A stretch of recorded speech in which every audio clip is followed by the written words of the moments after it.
Friends என்னாச்சுன்னா ஒரு video வந்து பார்த்தீங்கன்னா நமக்கு 1 மில்லியன் லைக் வந்திருக்கு. என்ன வீடியோ பார்த்தீங்கன்னா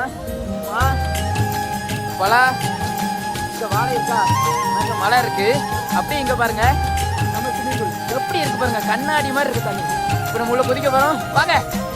கறந்த பாலையே காம்பி குத்திட கணக்கு போடுதே ரெண்டும் தான். கோர புல்லுல மெட்டு